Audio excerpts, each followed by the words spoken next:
Day 4 and 5 in Pondicherry. మార్నింగే లేసి Indian coffee and హౌస్కి వచ్చేసాము. ఇది చాలా బడ్జెట్ ఫ్రెండ్లీ రెస్టారెంట్ అండ్ ఇక్కడ నాకైతే ఒక కొరియన్ ట్రావెలర్ పరిచయం అయింది.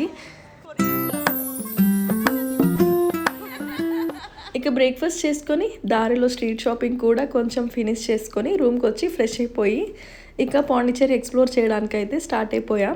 ఇక అప్పటికే లంచ్ టైం కూడా అయిపోయింది. సరే లంచ్ కూడా తినేసి వెళ్ళిపోదాం అనేసి వన్ రూ సఫ్రన్ అనే క్లాసిక్ ఫ్రెంచ్ రెస్టారెంట్కి అయితే వచ్చేసామన్నమాట. ఇక్కడ French style food and European style food famous.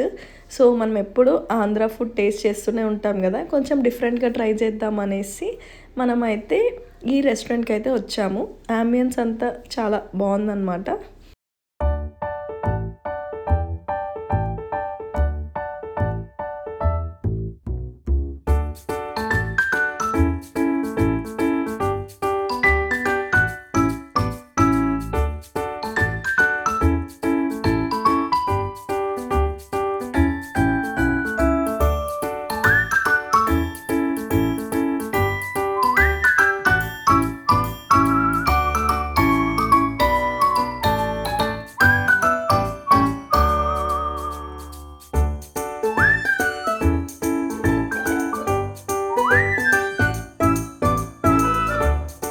ఇక మేము ఆర్డర్ చేసిన ఫుడ్ అయితే వచ్చేసింది. మంచిగా కడుపు నిండా తినేసి బీచ్కి అయితే స్టార్ట్ అయిపోయామన్నమాట.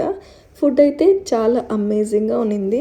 మస్ట్ ట్రై అని చెప్తాను నేనైతే. ఇది వైట్ టౌన్లో ఉంటుంది. మా లంచ్ అయిపోయింది కదా, ఇక వర్ణిక లంచ్ అయితే బీచ్లో బాగా ఎంజాయ్ చేస్తూ తినింది. తర్వాత బీచ్లో బాగా ఆడుకుంది. ఇక రూమ్కి వచ్చి ఫ్రెష్ అయ్యి మళ్ళీ ఈవినింగ్ డిన్నర్కి అయితే నేను వర్ణిక యశ్వంత్ బయటికి వచ్చాము.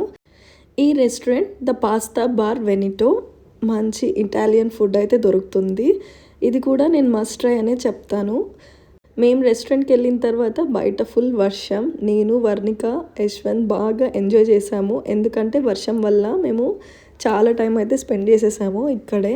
ఇక యశ్వంత్ కూడా బాగా చిల్ అయ్యాడు ఇక్కడే రెస్టారెంట్లో. ఆల్మోస్ట్ 3-4 అవర్స్ అయితే ఉండిపోయాము అంత పెద్ద వర్షంలో బయటికి వెళ్ళలేక.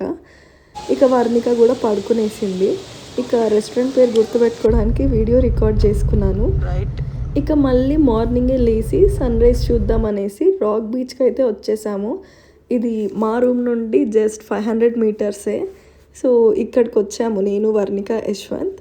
ఇక్కడ కూడా సన్ రైజ్ చూసేసి కొద్దిసేపు వాకింగ్ చేసి అక్కడే మనకి మంచి బ్రేక్ఫాస్ట్ దొరుకుతాయి అన్నమాట. సో బ్రేక్ఫాస్ట్ కూడా చేసుకొని బాగా బీచ్ని ఎక్స్ప్లోర్ చేసి మంచిగా ఫొటోస్ తీసుకున్నాము.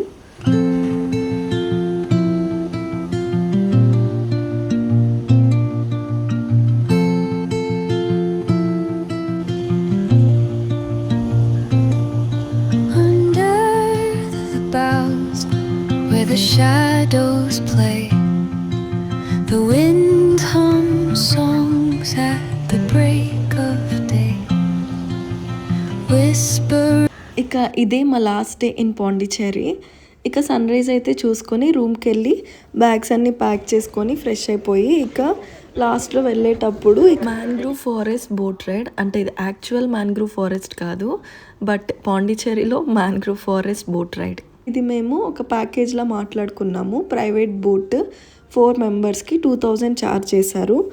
ఇక వీళ్ళైతే ఈ బోట్ రైడ్లో మనకి 4 ప్లేసెస్ అయితే కవర్ చేస్తారు. ఇక ఎలాగో రూమ్ వెకేట్ చేసేసాం. ఇంకా బ్యాక్ టు చెన్నై కదా, సరే ఇది కూడా చూసుకొని వెళ్దాం అనేసి ఇక్కడికి వచ్చామన్నమాట. మ్యాంగ్రూవ్ ఫారెస్ట్ మిస్ అయింది. సో అట్లీస్ట్ అలాంటిదే ఒక ఎక్స్పీరియన్స్ చేద్దాం అన్నట్లు ఇక ఈ రైడ్ అయితే వచ్చేసాము. ఇది కూడా పర్లేదు అనమాట. మ్యాంగ్రూవ్ ఎలా ఉంటుందో నాకు ఐడియా లేదు కాబట్టి ఇది కూడా వన్ ఆఫ్ ద బెస్ట్ అని నేను చెప్తాను. ఇక అక్కడే ఆ బోట్ నుంచి కొన్ని ప్లేసెస్ అయితే కవర్ చేశారనమాట.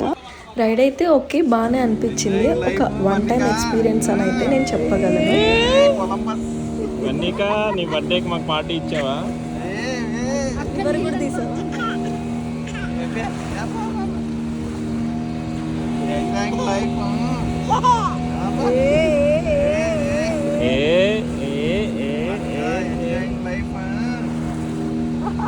Andika is enjoying life.